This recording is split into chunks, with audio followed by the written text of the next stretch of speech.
Hello mga guys! Kaaywa, mga kaaywa-aywa, mga ka-wonders, preparing for merenda. Aywa. O, nilagyan na niya. Okay, next attraction. Ganun ba lang? Yan. Ganyan pala ang paggawa ng turon.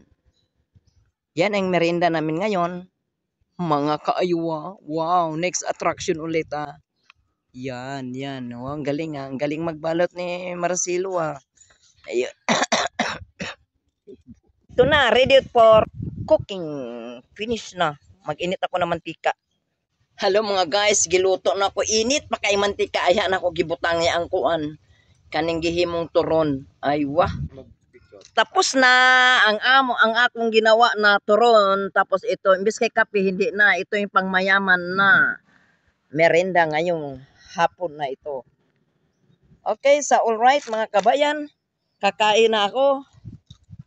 Tingnan nyo mga kabayan, pang mayaman ito mga kabayan. Ayaw pa ako mukha kay nama.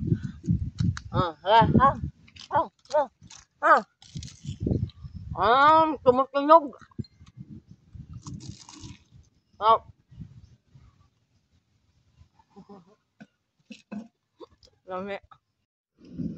Hello mga guys, kain tayo ng merinda time. Mag-anta ma-snack ta.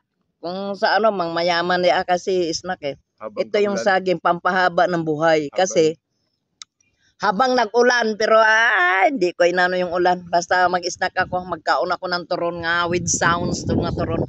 Tingnan nyo, pakinggan nyo ha. Hindi lang tingnan, pakinggan nyo ha. Wow, sarap. Gusto nyong kumain, pumunta lang ko dito sa Bacod. Mayroon pa. Isang sako na turon. Ulit. Wow, sarap. Grabe, matingog yung turon with sounds. Sarap. Tapos, ito. Pangmayaman din to, vitamin C. Puro pangmayaman ang kinakain ko ngayong umaga na ito. Yung araw na to. Ay. Yung ngayon pa.